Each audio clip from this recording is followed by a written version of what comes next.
Hello, everyone, and welcome to today's session on digital transformation. This is about your role as a leader. I'm your host today, Jina Melnyk from Cornell.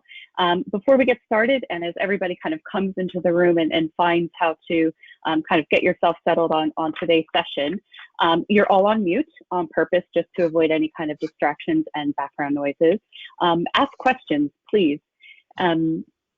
Oh, sorry, something just came up on my screen. Ask questions, so you could submit them to the moderator. There should be a button called questions, and you could just fill that in, and our moderator in the background will have a look at that, and we'll be sending questions to the panel as we go along. But first, we'll start off with some introductions on behalf of the panel, and some questions for the panel that we've pre-prepared to kind of get the conversation started. And then after that, we'll turn it over to the audience for questions. In the next day or two, you will receive a link to the recording of today's session, and we'll follow up with a write-up from today's session highlighting the key points and takeaways. So joining me today are three leading experts covering today's topic on digital transformation. So first, I'd like to welcome David Poole. David is an experienced technology-focused CEO, board-level executive, and entrepreneur with specialism in artificial intelligence, machine learning, data analytics, and business intelligence. He's on the board of Tech UK and on Cornell's data advisory board. So he's inputting for us on our data analytics programs to make sure that we're staying up to date with the latest trends in the space. And he recently sold a company to Apple. I'm also joined by Fran Cardell. Fran works for us at Cornell and also advises executives and Fortune 500s to build world-class data analytics capabilities. He's a senior expert transforming the way people and data work together for better and faster decisions. And he's pioneered predictive analytics technologies working for leading Silicon Valley organizations. And finally, I'd like to welcome Terry Simkin from the University of Nottingham. She's a professor and head of the MBA programs for their international programs and the director of the executive MBA and senior leadership degree apprenticeships at University of Nottingham. She's a very forward-thinking, industry-focused academic, and her initiatives and research into the imposter phenomenon aim to diminish the personal, the leadership, and workplace implications associated with imposter syndrome. Her work focuses on inclusion, minimizing implicit bias in organizational and social structures. So welcome to our three panelists today. And I'm delighted to be moderating today's event with such a prestigious group of professionals. Just really quickly from me, I work for Cornell as a managing director in our commercial offerings called Cornell Advance.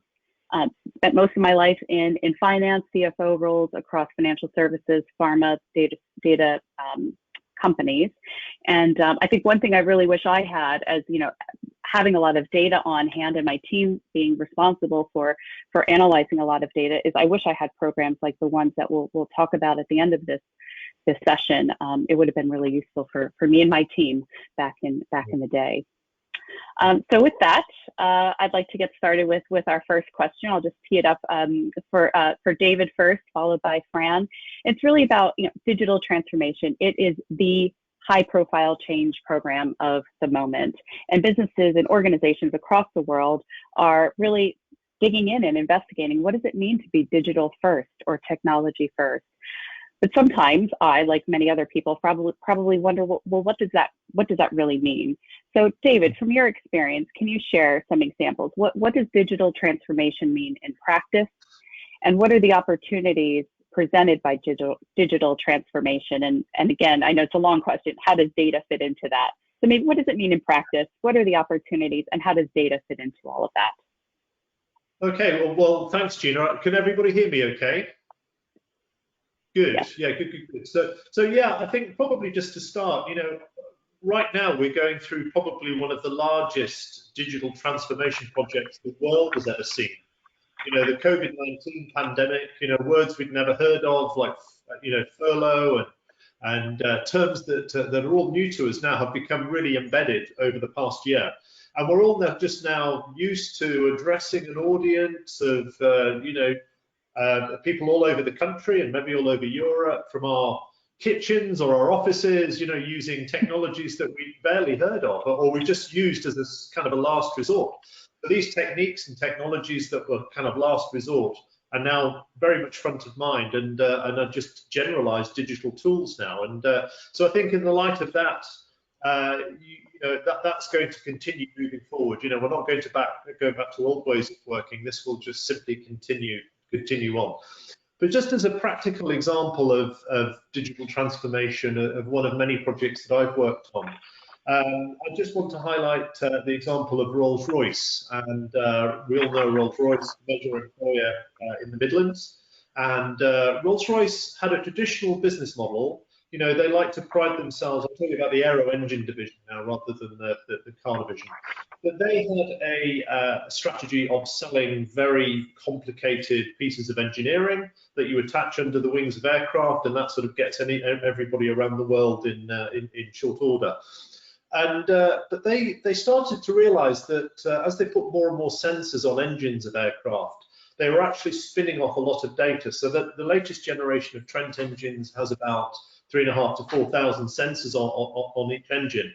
And they spin off about 1.5 terabytes of data on a transatlantic flight. So with 4 engines, that's 6 terabytes of data, multiple hundreds of flights per day. So this is quite a large data set that they were sending back to the team up in Derby. And they were doing some interesting things with it, but they thought there was much more that they could do with their data. So they really started to analyze and look at the data and where the value was in this, and how that they could sort of start to create digital models. And it basically, to cut a long story short, ended up with a servitization of their offering. So rather than selling engines to airlines, Rolls-Royce are now in a position where they sell services to airlines. And it ended up with a very sophisticated data science project called Power by the Hour. And Power by the Hour means, you're an airline with a fleet of so many aircraft, you move so many passengers per day. I know this is kind of not relevant at the moment, but it will become relevant again once we're free from lockdown and people start to travel. But Power by the Hour is how they offer their services to their clients now. And it's all data driven. You have a fleet of so many aircraft, so you need this amount of thrust on a daily basis and a weekly basis to service your clients and your contracts. So that led basically on to things like initiatives for how can they help airlines save money. So when oil, was $130 a barrel back in 2012, that was about 1/3 of an airline's operating cost. So how could they make airlines operate more efficiently, use their engines more efficiently, and start to save money? And so they started looking at profiles of how the aircraft fly and things that they could do differently. So basically, they've started selling services and data-driven insight to their clients, and not just selling them big aircraft. So, and I think that really is a good example of digital transformation in action. It absolutely is, David, and it's so much more implicit. It's not like it's right in front of your face and it's just staring you through these engines. It just becomes an implicit part and becomes, like you said, a service offering within a company like Rolls-Royce. That's a really great example.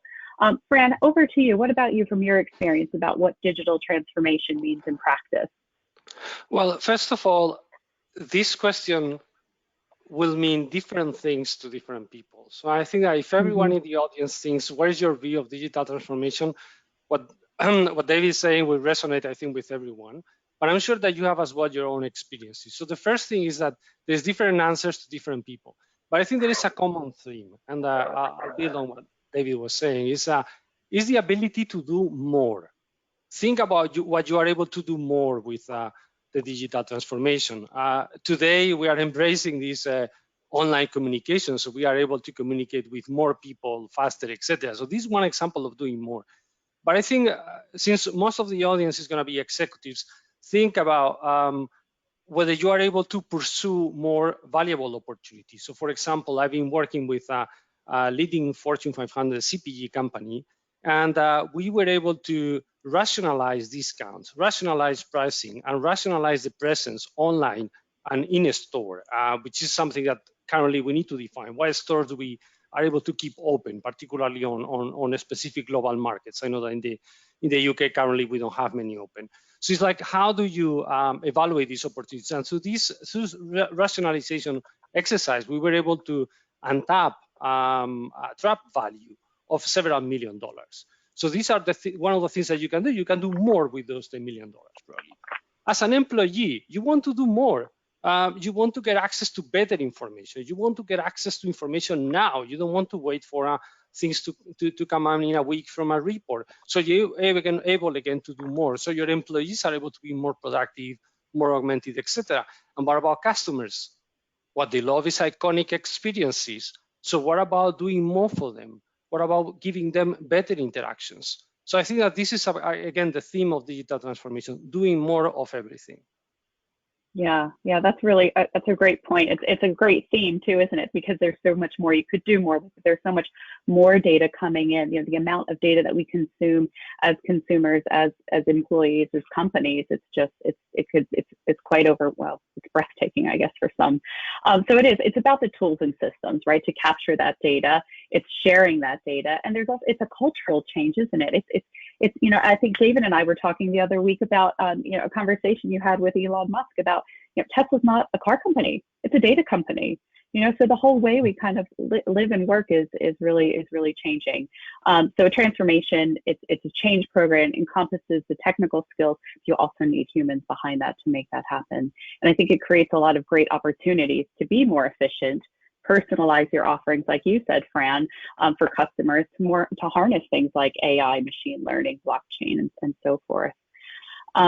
And data. I mean, data is really at the heart of all of that. So, and that ultimately leads to hopefully making better evidence-based decisions along the way. So thank you both for that. Fran, the next question's for you, and David as well, and Terry will pick up on question 3 for sure. So Fran, maybe first, I think, you know, everybody in an organization that has access to data is part of a data community. And if you think about the pyramid, I could kind of picture, you know, you've got your senior level executives at top, those executives that are those data experts, right? And then you've got your analysts and people that are producing data. And then you've got all of those users of data. So it's you know, you've got your pyramid. And when you think about a CEO or CFO and top executives, they actually might be at the bottom of that pyramid as users. So I think there's probably opportunities that businesses can harness by growing the data analytics community. So that's really the question for you, Fran. And then David, is what are those opportunities businesses can harness by growing the data analytics community? Well, that's an excellent point of view. Maybe I'll give a different angle to it. So I agree that we might be seeing things as a pyramid, but I think that they look a bit more like a handshake, where you have producers and consumers, and they are both very, very important. So the ways to grow the data analytics community, and maybe I'm going ahead of some of the other themes, is that in reality, data is impacting everyone. So if you are on the executive side, you need to be able to interpret those massive amounts of data. And one thing I've seen in many organizations is what we call analysis paralysis. So there is so much data, which is positive, is so much data, but we are not able to maybe package it or build it in a way that is consumable. We need to make it like in a way that it can be productized. So growing the data analytics community has two effects on this. On the one hand, it helps those producers to maybe speak a bit better the language of the executive. So put that data. So let's say we were talking about predictions. So maybe you want to pick a metric that is interesting to your management. If the senior management is concerned about the churn of your customers, then your prediction should be about what can you do to reduce churn or to increase loyalty. So you are thinking about those metrics that are key to the senior management. But on the other hand, the senior management, by having access to what is possible, what is the art of the possible, they might be asking questions that they thought were not realistic, like how my demand will look like in 6 months' time. What do I need? What are the critical factors that drive churn? Because those are the type of things that you get from machine learning is you are able to understand what are the driving factors, what are the most important ones, what are the most significant ones. So you can make data more actionable, which is at the end of the day what you want. So is this tension between data, actions, information, and pure pure analysis that becomes this sort of handshake or dancing ball. So I think that growing this data analytics community, what it does is basically strengthen these two sides of the same coin. That's a really great analogy. Thanks for that, Fran, in terms of that handshake, and it's great perspective to look at it. And like you said, it's about speaking the language, right? Being able to speak the language of the executives, and as well as for the executives to know what questions to be asking in terms of data and digital transformation. So it's educating everybody within, I'll say the pyramid, but within that handshake, everybody kind of needs to learn and grow and develop. How about you, David? What are your thoughts about expanding the data community? Yeah, I mean, it's really critical, you know, and it's now a profession, you know, so data science and understanding data, particularly, you know, the kind of application of digital transformation through, you know, better compute power, better models, better data. So most of the problems that you as an organization will be seeing now have already been solved in some way, whether they've been solved in an academic lab, in a postdoctoral team in a university, playing with some very well curated data and some very well constructed models, but they are now finding their way into industry. And they're finding their way into industry as, you know, universities and colleges and online, you know, basically develop more courses and more structured ways of integrating and operating with data. And so those problems have been solved. And typically, you know, I see them as things like, you know, classifying things, so classifying streams of data into the right groups, clustering models where you are just clustering groups of users or clustering groups of things in the same way, or you're basically regression, you know, forecasting things, whether it's forecasting a financial market or based on some other data sources, or it's really running simulations. You know, what's going to happen if I do this and I change this model and do this? So clustering, classifying, forecasting, simulating, and there are now groups of users. If you start to become more data savvy, you can then start to integrate with these teams. It's a huge network effect that's happening globally. And if you start to do that, then you can start to do some very, very interesting things as a company. So, I mean, you know, looking at examples from people like Amazon, and so Amazon is a great kind of beacon for reducing friction in organizations and using their understanding of data to reduce friction. And Bezos is just absolutely fanatical on this. You know, where are the pain points? Where's the friction in his organization? And he just keeps moving the pain points. And then eventually they reach they've solved pretty much everything. And the final pay point in a physical store is the checkout process, because you have to queue and you have to find your wallet and you have to find all of this stuff and go through a little pinch point before you can get out the store. So he said, let's remove it. Let's just use our data and our understanding of our consumers and remove it. Walk into the store, pick the stuff you need and walk out. And it's those kinds of leading edge deployments that gradually, if you're involved in a data science community, you can start to deploy to your business. And I think probably another good example is some of the listeners may be familiar with a professor of New York University, professor of AI, called Jan LeCun. And Jan LeCun is one of these kind of rock star AI professors. And he said, you know, in the future, most of the data in the world is going to be created by machines and systems, and it will reside within machines and systems. And we as human beings will be kind of on the periphery of this network of data spinning at scales and speeds that we just simply can't understand.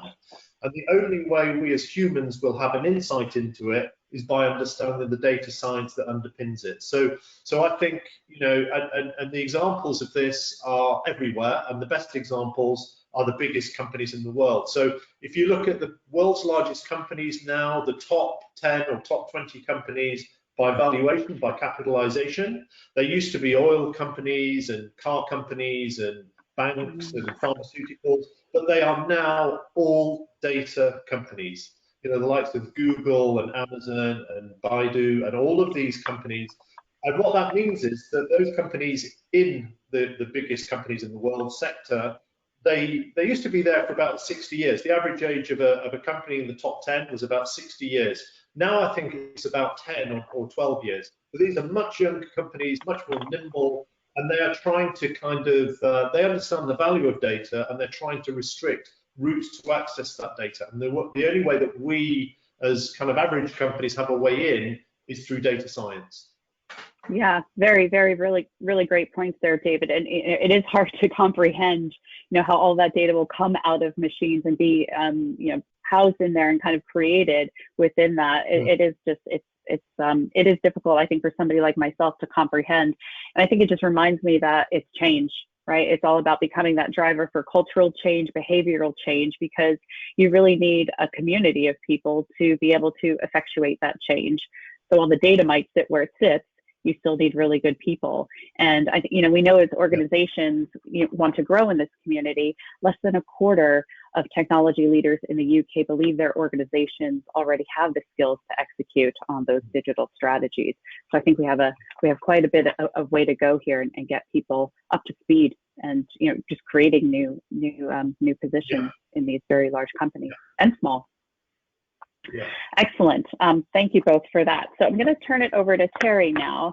So this, it's about these change programs. So as we're thinking about what we need to do as leaders and managers and to be the change agents for digital transformation, part of me feels those are for the techie people to decide, and sorry for saying it that way, but as a non-technical leader, I find it really difficult. This is really outside of my comfort zone to kind of step into this digital transformation.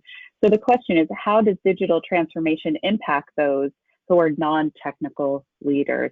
Terry, I'll start with you. How does digital transformation impact those who are non-technical leaders? Sure. I get your point that perhaps people who are not necessarily au fait with digital infrastructure or the way that digital is actually rolling out. And as David and Fran have said, it's highly complex. It's often organization wide, and that means that there are going to be no managers or leaders who are going to be untouched by this. So if we're looking at digital transformation rather than just sort of some processes bolted onto the side, where we're perhaps creating an end-to-end value stream that we're understanding what our customers' needs are right the way through the customer journey, it's going to impact on all managers, whether you're absolutely hands-on in terms of how the processes are being renewed or refreshed or reimagined, how the data is being used, how it's being manipulated to provide information, but also how it's making changes to the customer experience, how it's making changes to your supply chain, how logistics are going to be impacted, how sustainability and ethics are actually going to be managed inside the organization coming out of a digital transformation, and making sure that the benefits of that are actually leveraged for the long term. And we know from work done by McKinsey, 80% of organizations who had gone through a change had gone through a digital renewal, but only 14% suggested that their efforts had actually delivered sustained performance. So it does beg the question, what sort of capabilities and requirements do leaders have to take on board? And as you mentioned, it's uncomfortable. It's pushing you into a new sphere of experience. But coming back to something that David started off with in regard to our response to COVID, all of these questions were on the table prior to COVID. It's just been amplified and accelerated. The issue around how cultures need to shift, how leadership values and behaviors need to change, and how people working inside organizations need to re-envisage what work is, was all on the table prior to COVID. It's just that we can't escape for it now. It can have sort of been kicked down the road a little bit, but now it's front and center. So going back to your original question, there is no leader or manager who is going to be untouched by this. And so they will have a clear responsibility to make sure that they get uncomfortable and perhaps develop some capabilities in their space, and make sure that they feed not only into the technical side, but also into the cultural side, which is part and parcel of the platform on which transformation has to rest in order for it to deliver value. Great, thank you, Terry. I mean, what you're saying here, it's kind of remarkable that only 14% of the delivery actually sustained that program. It's a really low number. We really need to work to get that number up as we owe it to ourselves, to our companies, to our culture to work on that. That's really and it sort of goes back sorry, it sort of goes back to the long-standing issue with just change, general change management. That for a long time, around 70% of change, major change initiatives actually failed. So, and it comes back to readiness, investment of time, not being distracted, developing up the culture, and that all sits with leaders and managers. Absolutely. Thank you, Terry. David, I could see you nodding in the corner. What would you like to add here? Yeah, no, I just totally agree. And I think if you are a sort of non-technical manager, you've got to kind of learn some skills pretty quickly, I think. And there's this old, so there was an academic at Carnegie Mellon who developed a theory called Moravec's hypothesis, and this is basically that white-collar jobs are going to be replaced more quickly than manual or blue-collar jobs. So you're sort of relatively safer as a kind of a hairdresser or a plumber than you are as a kind of a white-collar manager or even an executive. And what you're seeing is just a carve-out of layers of middle management that are not really effective in their understanding of data and the strategic value and usage of data. And just as an example, so Goldman Sachs in New York back in 2006, 2007, employed about 600 traders in foreign exchange and equities in New York. So 600 traders. By 2017, that number had reduced down to 6. And but they've been replaced by engineers. And Goldman's estimate that one engineer can replace, or one data scientist can replace 5 traders. And that's just one example that I know about in an investment bank, but this is happening everywhere.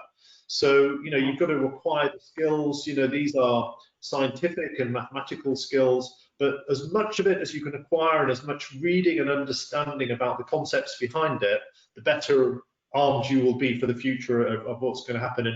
But where this has been really effective is in reducing, as I say, some people call it friction, other people call it bureaucracy, but you don't need the great bureaucratic amounts of individuals. Even in a car company, somebody like Tesla is much more efficient than a General Motors or a Ford. And everybody's looking at these exemplar companies that understand digital and understand strategic value of these business models, and they're all now trying to emulate them. So this is one of the reasons why data science skills are so sought after right now, because these people really understand how to fit data to problems and get to the right level of insight. Absolutely. So we definitely need those skills. We need to harness those skills. And I think it's the confidence too, right? The confidence to continue to get outside of our comfort zone and question and grow and not become obviously stagnant. And I think, I was looking at some research from Accenture recently. I think it was back in just pretty recent, 2019, that less than 20% of all employees report feeling confident working with data. So we've got to really, again, drive that number up. Excellent. Yeah. Thank you. So I'm just going to stop here for a second. We've got a few more questions that we're going to ask the panel, but just as a friendly reminder to please, if you do have questions, meaning the audience, feel free to put them into the questions box and they will go to our moderator. Fran, you've been a bit quiet, so I'm going to come back to you, and then Terry as well. So your technology is obviously moving so fast, and we're exposed to it, and we need to up our skills, as we're talking about here. And in fact, we know that professionals with digital skills are 10,000 pounds more productive per year than those without. Imagine that number is even higher than that. But that's what it says here, so I'll go with that. So the question is, again, Fran and then Terry, why are skills and talent required to achieve digital transformation, and whose responsibility is it? Fran, we'll start with you. Yeah, so I build on the same thesis, is that it's everyone's responsibility. So I was talking at the beginning about how the different teams and how the different roles interplay in this. So it's everyone's responsibility. So from the manager perspective, is if you see, and I'll go into the skills in a second, but if you see that there are skills gaps in your teams, if you find people who feel less confident about using these tools, maybe this is a great opportunity to invest in their training. I mean, at the end of the day, you have different opportunities to skill up your organization, to invest in your people. So why not invest in this area? Because this is touching everyone, as we are saying. So that's your responsibility in terms of coaching and leading, is to give that opportunity for your team, for your employees, not only for the present, but as well for the future. I mean, we are talking about the productivity, but it's about the engagement, it's about the confidence, it's about helping them build a career and a role and a position that is future-proof. And I think that this, I mean, everything we are discussing seems to be happening now, and it's happening now, has been happening for the past 30 years, but we are talking about this is a transformation that we are midway through. So probably there's another 30 years, and most of us will have another 30 years in our careers or even longer. So it's about making people future-proof. But as well, from the team perspective, from the individual contributor, from everyone in the organization, they need to be looking for how do they play better in the organization. So it's as well their responsibility to look for opportunities to upskill. But maybe just before I move into the skills, one important caveat here, I think about this data science world, and I'm picking from David and from Terry. For maybe what everybody in the audience is feeling is like when you are looking at these things on data science, we're hearing about machine learning, we're hearing about algorithms, code, things like sound like very, very sophisticated. So it's again everybody's responsibility to try to find a way to make a good use of these things. So again, I think this is an important thing. In terms of skills, I'll mention as well another data point. So the World Economic Forum has been calling out for the last years what skills are going up and what skills are going down. A bit like what we do with stocks, as David was saying, some stocks have decreased importance and some others have increased importance. And they are mentioning things related to data, but look as well for the hard skills and the soft skills related to data. So for example, in terms of hard skills is, of course, things like trying to better use data or try to manipulate data. And in some way, we are all doing that right now. I mean, every time you are Googling something, you are thinking about a question. Maybe it's not like a SQL query or it's not something very sophisticated, but you're thinking about a combination of words to get an answer.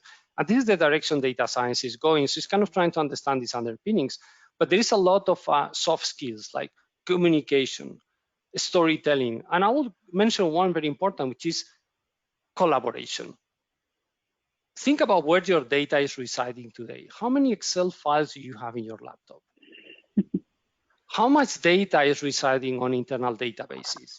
All of this is going away. So you need to start reducing the friction between data residing on desktops or data residing on databases. So the collaboration between IT, business IT, citizen developers, employees, data scientists, programmers, all of those things, all these barriers need to disappear. So I would mention maybe one of the important soft skills is collaboration by using the same language, which is the language of data.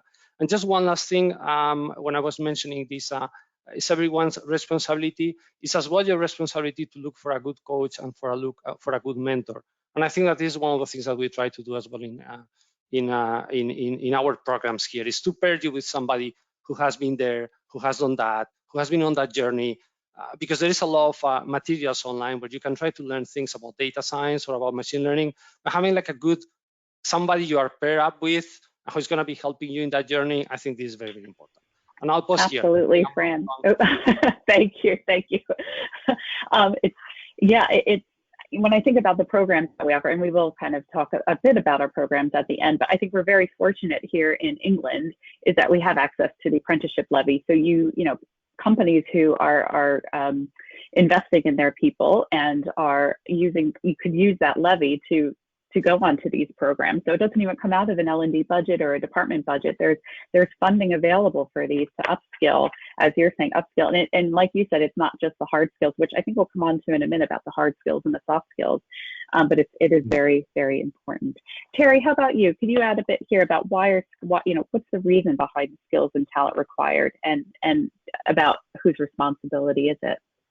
Yeah, well, I think first and foremost, I agree with Fran. It's everybody's responsibility. The days of waiting for people to pop out of further education or higher education with the complete set of skills that are going to be perfect for your organisation have long gone, if indeed they ever existed. So when we start thinking about the development, not just of skills, I think skills are only half the conversation here. It's really about building capability. Now, you could have a whole bunch of people in your organizations who are absolutely brilliantly skilled, but they add no value because you've not leveraged it for capability to achieve in the organization. So it's not just skilling people up for the data facing types of occupations. It's also actually reimagining how we run our other areas of the business. So, for example, human resources are now faced with a suite of challenges on how do we actually employ different types of people in different types of ways that have different types of motivations. So if we've got those people, how do we need to shift? How do we need to build our capabilities? How does the finance department need to flex and change in alignment with new processes, systems, and an overarching transformation of how they need to come to their part of their role in the organization and developing value without that friction that David was talking about?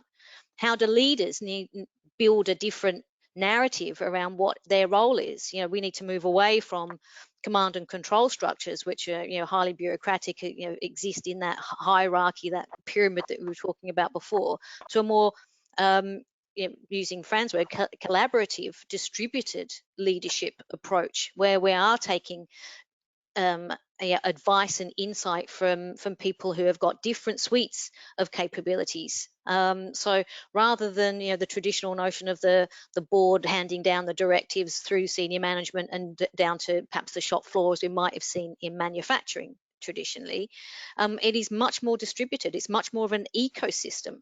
And so the skills that we're talking about are not just the doing skills, the being able to crunch numbers to provide information on developing value inside the organization or reducing friction or building customer loyalty. It's actually how do we completely change the nature of our business in order to leverage the value that does come from that digital transformation. So thinking that you can just fling some pounds at skilling up people to be data analysts, it is much more expansive than that. And those soft skills, I actually dislike the term soft skills because they're actually really quite hard to develop. They're very hard. Curiosity and humility and innovation, the collegial, distributed leadership. That's putting people who are perhaps used to command and control environments and behaviours in a really uncomfortable position in some cases. So yeah, absolutely. I think that the kernel of that is don't just think about it as skilling people for the data side or the digital side. It's also about the broader organization, and particularly where organizations, as David mentioned, are moving from manufacturing to an as a service platform, a subscription platform. That's an entirely different kettle of fish with a different type of capability demand. It truly is, and I think you've actually answered by just kind of keeping the dialogue going. We've definitely answered the next question that I had is about the behaviors. What behaviors are prevalent in organizations? I think we've really just addressed that one, and it could be something as simple as challenging ourselves. Somebody comes up with a great idea, and you have that gut, right? You have that hunch that 600 analysts from what was it? I forget who was it, David, again? It was. Yeah, from Goldman Sachs. From Goldman Sachs, and then all of a sudden, it's dwindled down because we have to challenge ourselves. What does the data say? What is the data behind making those decisions? Because it's still about half of employees make decisions based on gut feeling. So we must be looking at that data more to help drive those key business decisions. And I think also too what you said about data literacy and data storytelling. There's so much, and it's not just about data, it's about your behavior and how you consume it and how you talk about it, which is, it takes a lot of work. It is quite challenging. So I'm going to ask one. Oh, David, go ahead. Yeah, I was just going to jump in there just with another example, and this was you know, I think it was Fran mentioned about storytelling and painting pictures and thinking about what really is possible in the future. And so many years ago, I ran a project with Audi, you know, the car company, and Audi were the first car company to put a car configurator on their website. And this is the ability to go in and put different wheels and different colors and different options on a car on a website and construct your own car. And I had to just sort of defend this in the press, because the press was saying, especially the motoring press, nobody's going to buy a car off a website. You know, this is just crazy. Why would you do this? But in fact, it was the chief data officer in Audi, in the organization, Volkswagen Group, that said, we want to put the right cars in our showrooms.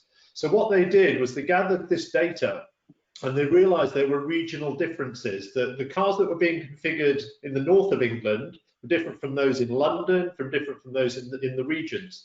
So the cars that they put in the showrooms, in each of these showrooms, were driven by the analysis that they found on the configurator on the website.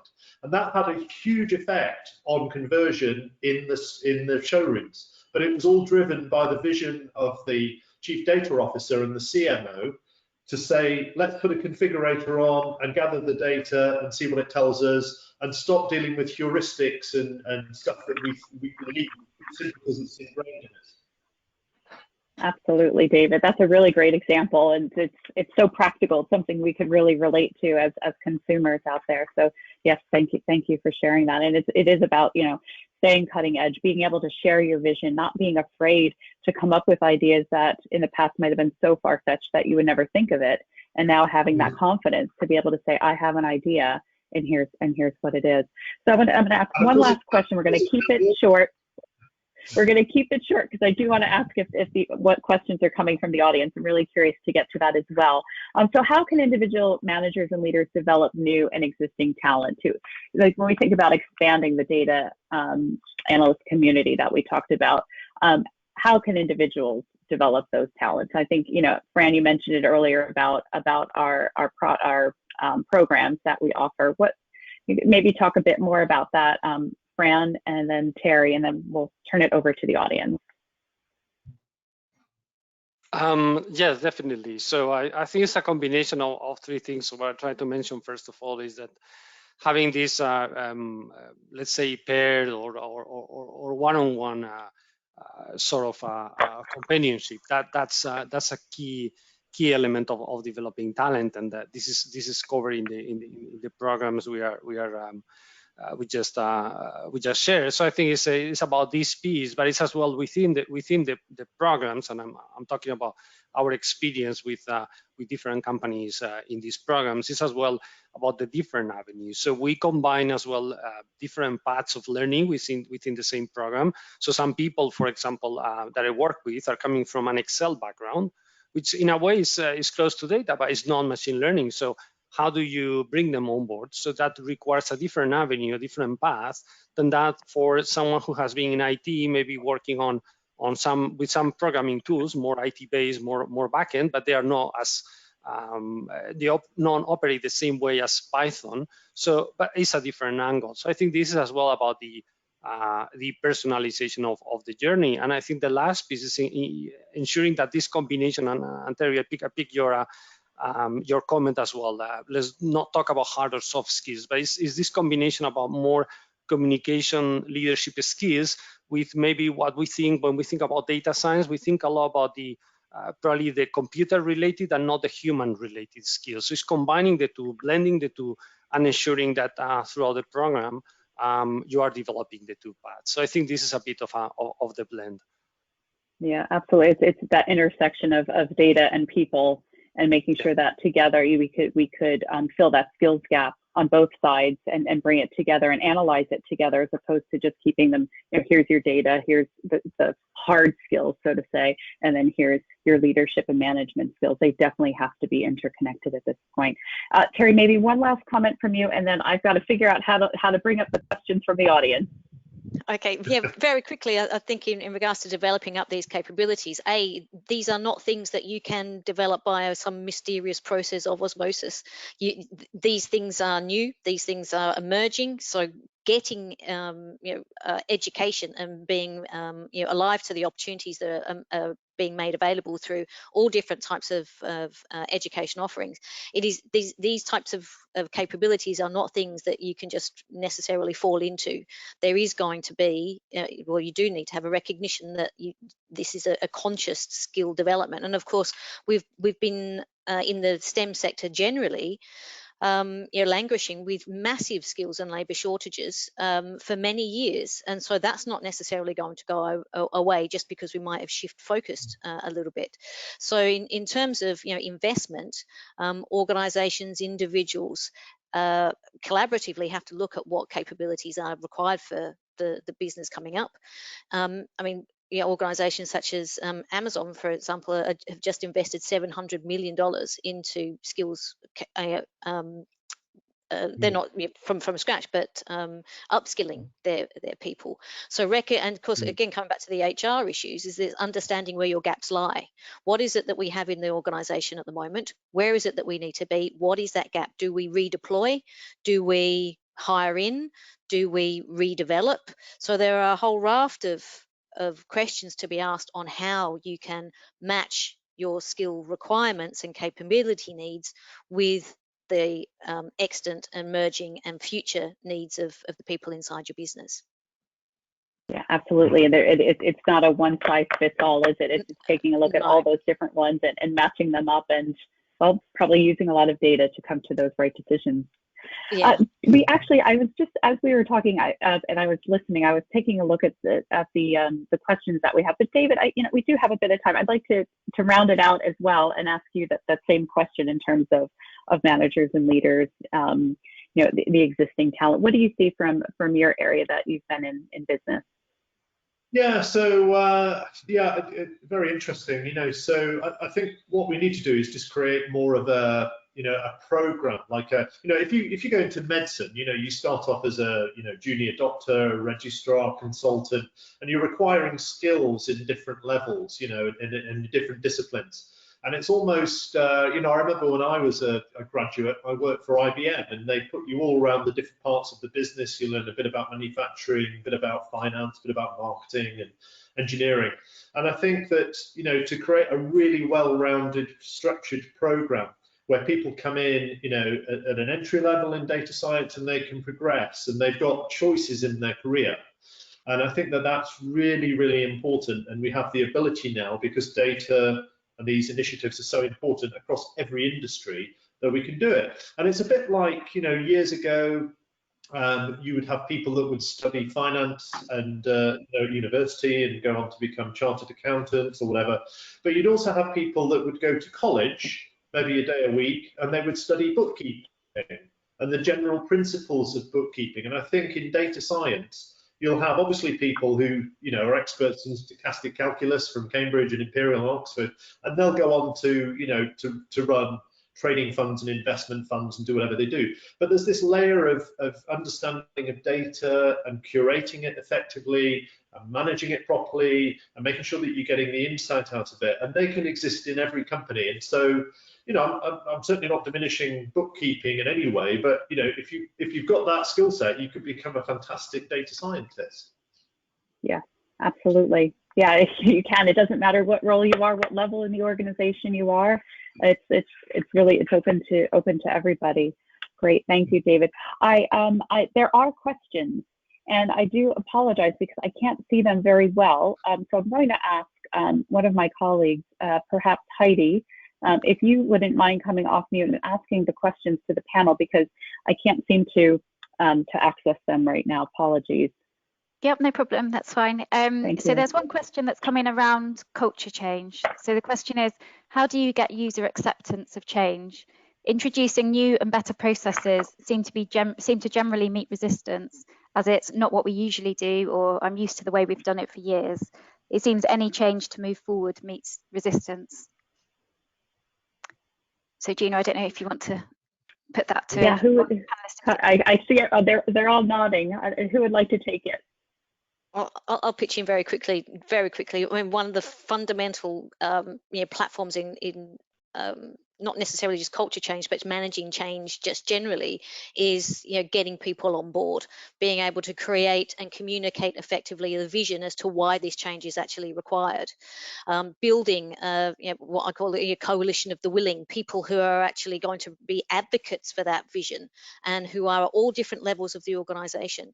So again, coming back to this idea of an ecosystem approach, moving away from the traditional notion of edicts coming from the top and are just filtered down. It has to be much more of an ecosystem. And coming back to Fran's point about storytelling, storytelling is one of the most powerful tools that leaders can use in order to shift mindsets around, I'm comfortable doing it this, I can't see a need to move, therefore I'm going to resist. Storytelling has the capacity to communicate really complex concepts to a broad range of people and connect with the emotion of the program, rather than just we need to do it because it's going to make us a shed load of cash, or we need to do it because our competitors are doing it. That's not for individuals who may well be in the working as bookkeepers and may have to shift due to more complicated human in the loop type of mechanisms and structures. That's not going to budge their ideas. You need to connect with the individual where they are, and storytelling and clarity around vision is absolutely fundamental. And of course, not skimping on the resources that are available, because people often push back because they are expected to do more and more with less and less, with more profound consequences. And if I may add a couple of, if I may add just very briefly a couple of things, is this is a team sport. So it's like in any team activity that you run every day, you see that some people engage, some people like the walkers, and they are taking with them the rest of the organization. So you need to celebrate those who move, those who are taking that direction, and those who are, let's say, taking the rest along with them. So that would be one thing. And the other one, very, very briefly, don't forget about incentives. You have personal development plans, you have annual promotions. There are many, many ways to factor the investment in this area in your organization. Great, thank you, Fran. Excellent, both of you, thank you. Heidi, how about another question from the audience? Yep, so there's another one here. We've talked a lot about developing skills. Can't we just recruit people with better data skills? Where from? It's really, where are they? We've been, the STEM sector has been suffering from a long-standing, I'm not talking the last couple of years, we're talking decades worth of shortages of people who have the requisite skills. And of course, the landscape keeps shifting, and as the landscape shifts, oh no, we seem to have lost Terry. Oh, she'll come back. She'll come back in a minute, I'm sure. Fran or David, did you want to pick up on Terry's thread there? Yeah, something very briefly so David can chip in as well.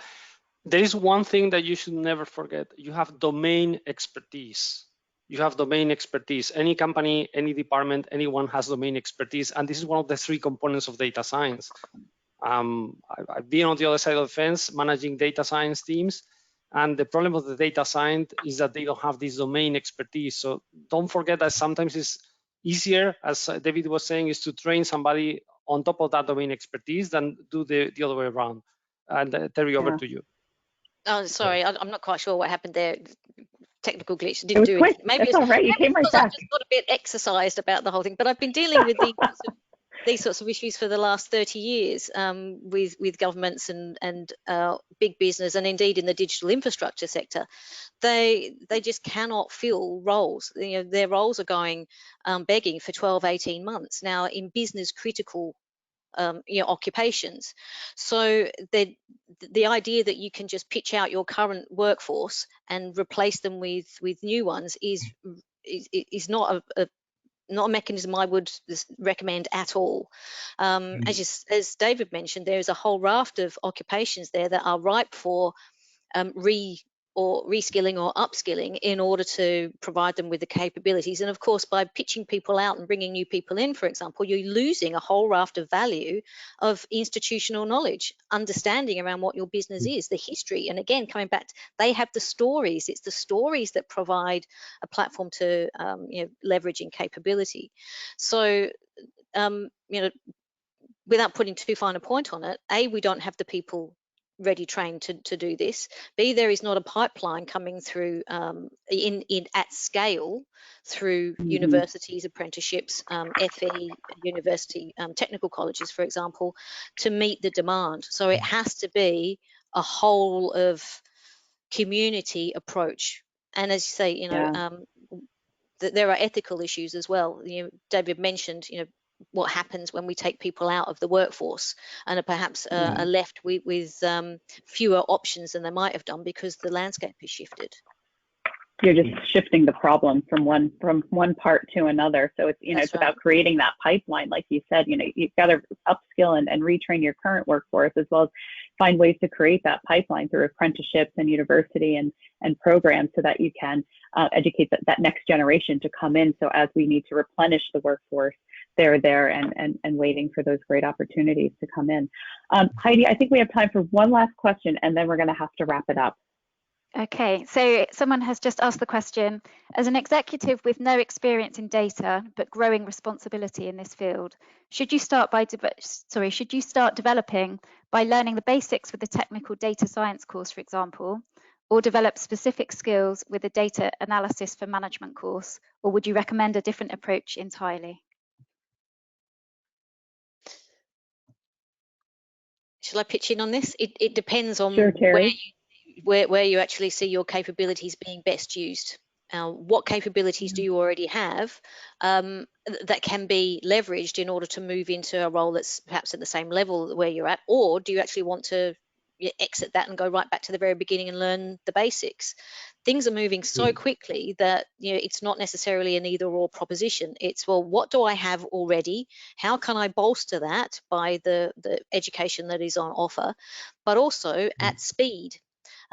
Is it going to take me an inordinate period of time to actually get to the basics where in fact my skills are actually in the decision making? So it really does need to be tailored to what skills and capabilities you already have, where you see those being invested in the future, and how far into the future, and then calculate, well, how long is it going to take me to get to competence? What's the time to competence from where I am to where I need to be, at what level and in what type of occupation, and then identify the programs that are going to match that need. It's not a one-size-fits-all approach. It's definitely not, Terry. And I think what's great about our apprenticeships is that they do offer that practicality route. It's not just about the theory, sitting and learning, you know, how to go from Excel VLOOKUPs to, you know, working within much more sophisticated systems. It's being able to apply that along the way, so you're not just learning a bunch of stuff that then you've got to figure out, okay, well then now how do I apply this? I'm going to have to wrap it up now, guys. We have about just 3 minutes left. So I do want to, first of all, thank you so much to the panel members for your time today. It's been a really, really interesting discussion around digital transformation, especially in the terms of you know, your role as leaders, and all of us on this call, it's our roles as leaders. So after this session, everybody who has attended today will receive like I said earlier, a recording and some more information. You'll also receive some information about the programs that we run both at Cornell and at the university, and the programs they run at the University of Nottingham, to support you and your teams to build those skill sets. And as I mentioned earlier, apprenticeships in England come at a zero cost to your department budgets or your L&D budget. So it's definitely something to explore. And it kind of gets back to, I'll say, the handshake, Fran. I really like that, the handshake or the pyramid, really depending on, and like the question was that came out of this, where do I start my journey? There is a suite of programs out there. So depending on where you are in your skill set, you could really start just about anywhere to develop those skills. So please do get in touch with us and University of Nottingham about our executive education programs. And please join us again in April for our next seminar on building a data-driven culture in your team. So with that, I'd like to again thank everybody. Thank you to the panel and for University of Nottingham for this really great event. I hope you found it useful. And if I was in a leadership mode, I'd ask you all to put in the chat what you've got out of today's session, but I'll just have to leave you to it. To write down some of your notes and make sure that you can take something away from here and really have a think about, how can I take what I've learned today with this panel discussion and put into practice. Thank you all so much. Thank you. Cheers. Thanks, guys. Take care. Cheers. Bye. Stay safe.